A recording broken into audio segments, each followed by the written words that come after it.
thank you for a very beautiful day. Thank you for giving us all another day to be here and help with the health care of our community, with our hospital, with the employees of our hospital.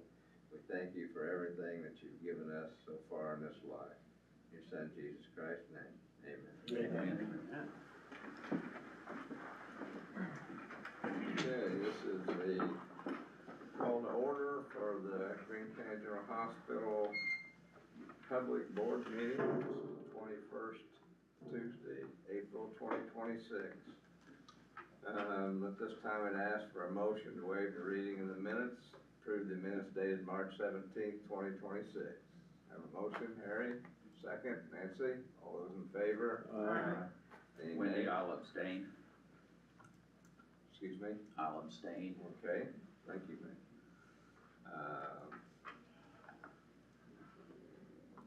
Consent item, the cargo van.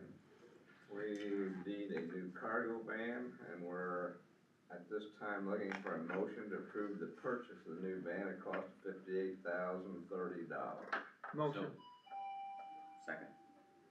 Motion by Tim, second by Nate. All those in favor, aye? Aye. Any nays? Okay, we get the cargo van. Consent item, Serenity Springs Senior Living. Northwood has a new administrator, so at this time we need a motion to approve Chris Malburn as administrator of Serenity Springs Senior Living at Northwood. I have such a motion. So moved. So moved by Nate, second by Harry. All those in favor? Aye. Do we have any nays? Motion passes. Schedule of upcoming consent items. It looks like there's none at this time for May. Patient safety environment care plan to be in June.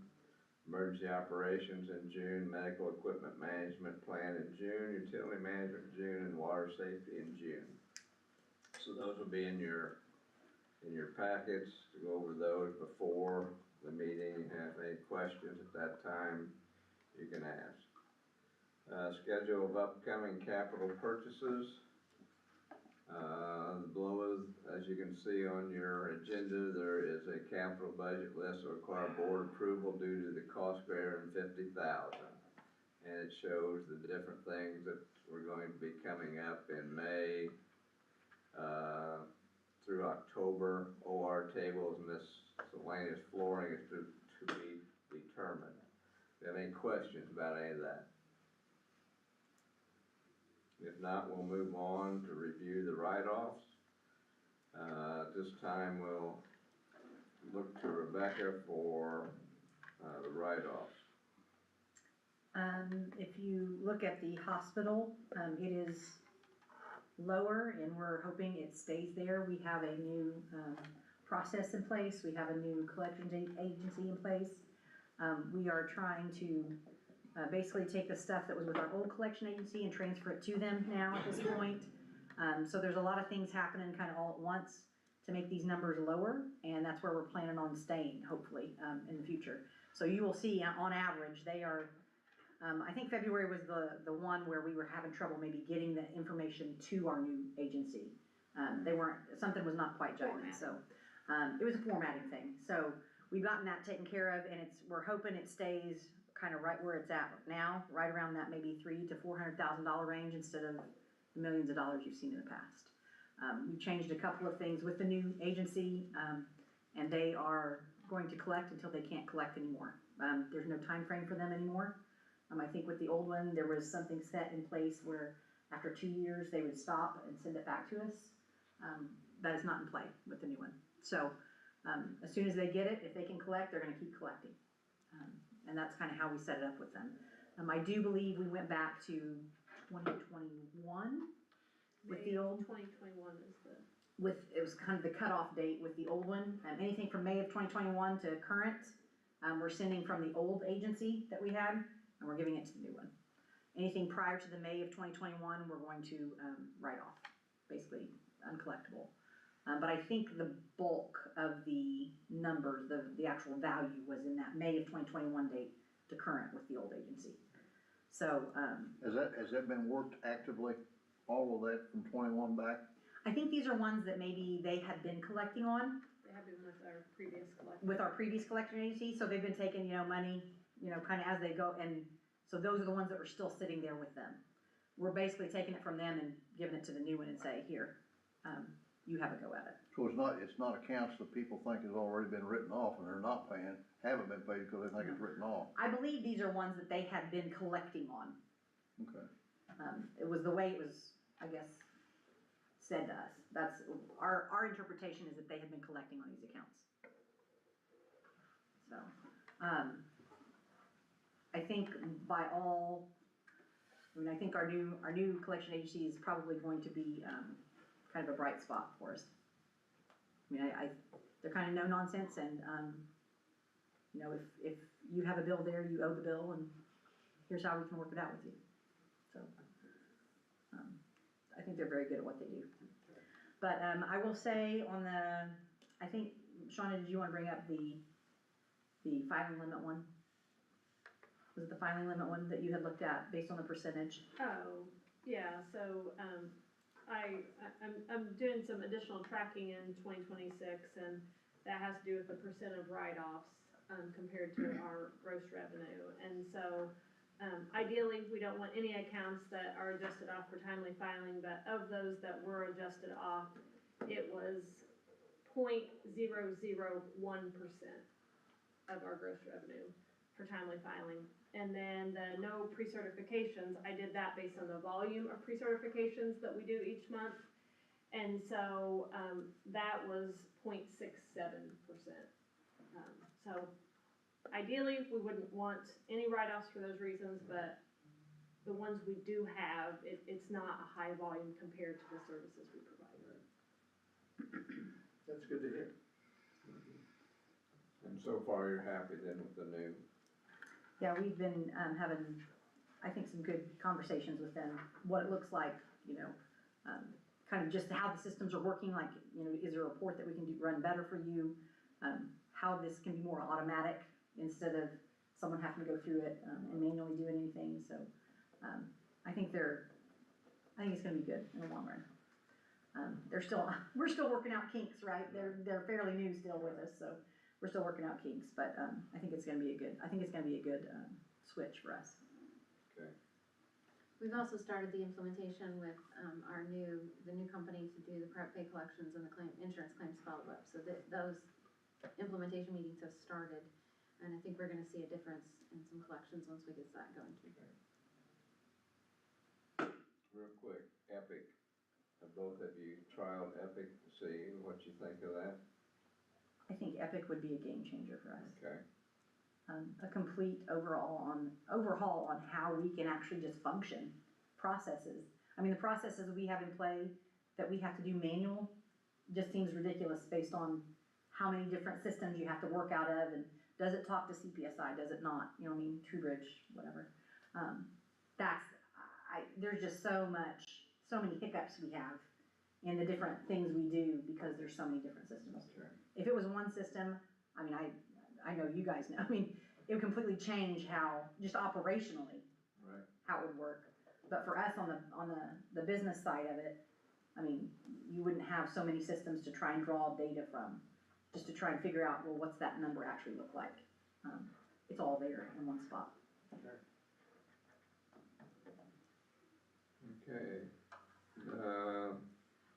We need a motion to approve the write-offs.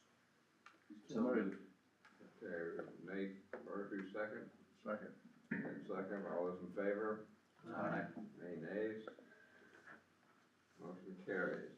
Let's go to the administration report, Brenda. Yeah, so, voice of the patient comments, these comments came out of our patient surveys. For the OR, and this is specifically Dr. Gabrielson, patient said, love this doctor and hospital, trust them completely. And the ER, said they were right on it, everyone was like, give them 100%, everyone was wonderful, they were on it, they were nice, they were courteous, and checked me for everything. I wasn't in there very long, and they got right on it and took good care of me. In the clinics, this was an Ariel Feltner patient, she said, always extremely welcoming and kind. Mostly what's important to me is the feeling of camaraderie throughout the staff, from staff from reception to nurses to doctors. And for opportunities, We've gotten feedback that our patient whiteboards don't necessarily have the information that patients and families want on there, or what they would expect, or what they would find helpful. And then our swing bed agenda is something that we have hanging on the walls in the swing bed rooms that have information about their stay. And we got feedback that that wasn't exactly what the families felt was helpful as well. So we took this to our Patient Family Advisory Council and Caring Council, and they reviewed that. We sat through the meeting and went through all of it, talked about what families want to know and what they would, if they came into the room, what information would they want on there. So we have made some edits to it. We're trialing a new draft. Logan has helped us design those up. We're trialing a new model of where instead of the whiteboard, because those are very expensive, just being more of a sticker that we put on the wall, that if we find out that that's not helpful, we can switch it out later. So we're piloting some new models with that based on the feedback we received from our Caring Council. Good stuff. I'd like to add that week before last, I made a couple trips to the hospital, one in the ambulance, and spent a night, and everybody was just fantastic. They treated me like I was vice president of the board. I mean, it was just, driving 12. I couldn't have been treated any better, no matter who I was. I mean, it was, You must have not been your normal self. I don't remember how I was. Well, I have a positive one as well. A family member, couple Wednesdays ago, came in 7 o'clock in the morning, couldn't breathe. And within a real good amount of time, Dr. Crane determined that we need a helicopter to Indianapolis. And that's just amazing to me that it can happen that fast, and was taken care of and home, and everything's doing really well now, so.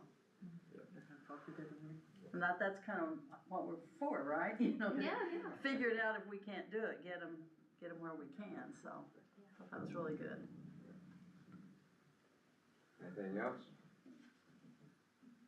You know, I do think we genuinely have staff that legitimately care about our patients, and we have situations that we can't talk about specific details, but it's not uncommon that we have scenarios in which patients just need help, and our staff is getting involved, giving them help at home, and these aren't services that we can bill for at all. It's just their patients that are at home, need connections to social services or need connections to other providers, and it is something that our staff spends an incredible amount of time on, just helping people get connected to the care that they need. And that's something that I think a lot of us take for granted, is that we can't bill for that. We don't even, it's not showing up on any report anywhere. There's nowhere that it really gets discovered. But there's so much of that that's going on throughout our facility and every single day with just people getting help that isn't recognized anywhere. So. And that's just because we have really good people who are gonna do the right things for people. And so true, I mean, like Nate and Nancy, I mean, I had my wife Claudia at the hospital overnight, and care and everything was excellent, Dr. Gamble was right on the spot, came in. I appreciate that. Very, very good care that our hospital gives. Anything else? Okay, March financials, Rebecca. We had 2 payrolls, the amounts are there, they keep going down. Predictably, right? We have changed kind of the face of some of the services we've done, right? So there's some things that are starting to kind of fall off. I like that those go down, but then I also wanna make sure that, our patients are taken care of. But I think we're doing the right thing, working through, like, how can we make this the most efficient, like, workplace, as well as taking care of our patients. So we're working through those things.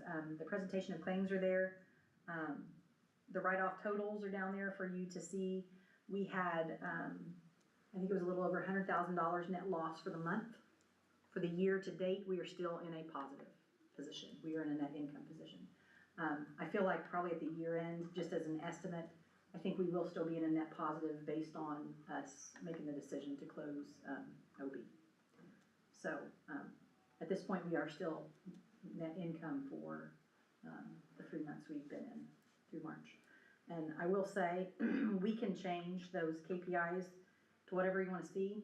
So Shauna and I had discussed maybe even some of those percentages she was talking about for those write-offs you specifically wanna see, maybe doing something like that for you on that screen, that it just kinda pops out at you, you can see it, hey, here's the percentages, here's what it looks like. Some of these things are in my report that I actually do, but these are just kind of like the snapshot things that if you just wanna take a look. You can see those just on kind of a 1-2 page deal and see where we are. Our cash on hand is kinda hanging close to that 15 mark, which is a little bit higher than we have had in the past. I would still like it to go higher.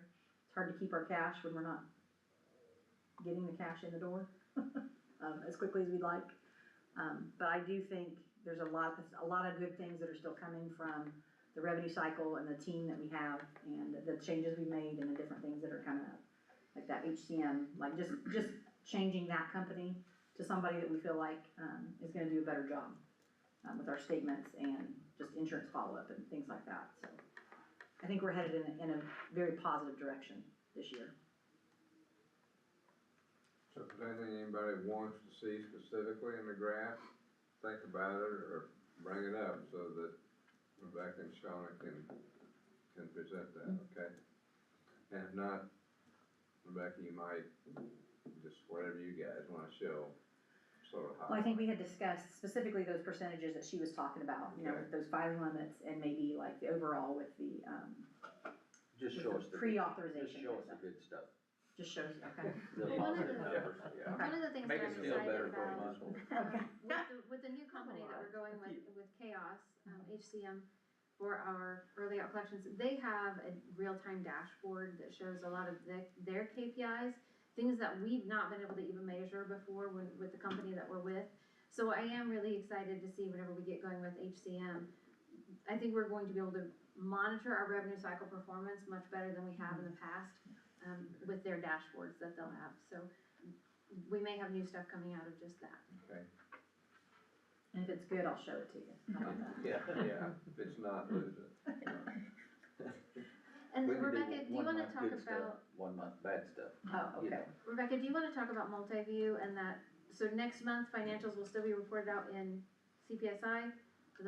We go Yes. live with multi-view May 1st, and then the financials will be reported out of multi-view. So they may look a little tiny bit different. They might look different, yes. Multi-view, TrueBridge is going away from that financial side. They basically said, what was 2 years ago, they told us they were gonna sunset the financial. So like the general ledger, all the reports I run out of the system we have now, they would go away. That with, purchasing, materials management, like, budgeting, the general ledger, like all of that stuff. So we had to find someone else to do it. They recommended multi-view. The good thing with multi-view is it can work with CPSI TrueBridge, who we have now, and it can also work with Epic. So we wouldn't have to change the financial piece to it if we would move to Epic. We are in the implementation phases. Unfortunately, our previous controller was in charge of that. So I've had to try and step in. I've not done the best job. I'm one person, I'll say that. I'm one person. There's only so many hours in the day.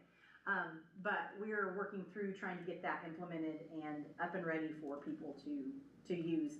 I do think for manager levels, like a Jill, if she wants to see her numbers for her departments, she's gonna be able to log in and see what she wants when she wants, which is a lot different than what we have currently. So I think it'll be better for like just viewing for like managers and what they're seeing and what's running through their kind of their departments. But we will go live May 1st with the data will be put into multi-view Yes. starting May 1st. And then, but for April, everything is still in CPSI. Yes. So when we run financial statements for next month, they'll come out of CPSI. When we run the May financial statements at the beginning of June, they'll come out of multi-view. Yeah. And so they can format those to, basically match what we have now, but you may just see visually, it might look a little bit different, but the same information will be there, but it's just because it's coming out of the new Different system. system. So next month, you should still look the same, the following month, maybe different. Okay. Any questions for Rebecca at this time? If not, I'd look for a motion to approve the March 26 financials. Motion. Motion by Tim, second by Harry. All those in favor? Aye. Any nays? Motion passes. Credentialing reports, Dr. Pete, Dr. Mike, I'll let you guys chime in wherever you want. These were all approved by the medical staff without much discussion. Okay.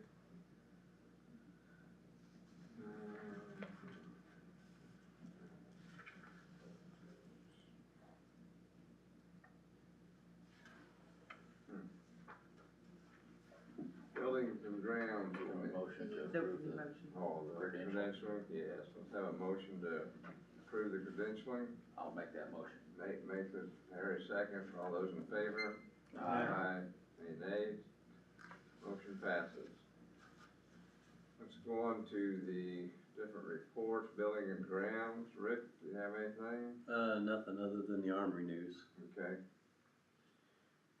Finance and planning committee, that'd be Rebecca. Nothing this time.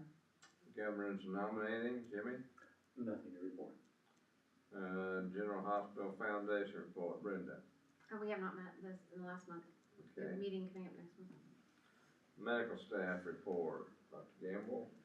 The medical staff met at the regular meeting. One policy that's gonna change is historically, we've had a credentialing cycle of every 2 years.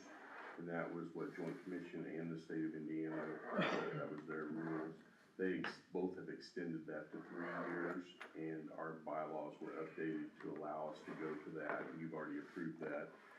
But we now have been through our electronic software an entire cycle, so we're gonna extend that to a 3-year credentialing cycle. Okay, any questions for Dr. Gamble or Dr. Powers on the medical staff report? Any public comments, anybody from the public on?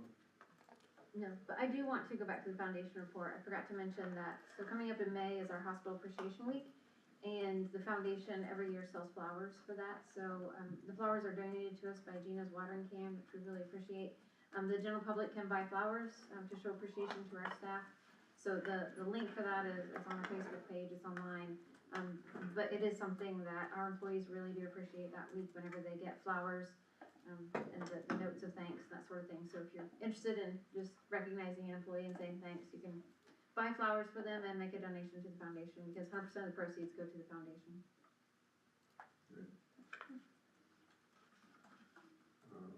Old hospital business. New hospital business? If we have nothing else, have a motion for affirmation of the executive session. The board of trustees met, regular meeting, there were no items discussed, other than those on the agenda, no action taken. Harry makes motion, Nancy second. All those in favor? Aye. Adjourn. Thank you.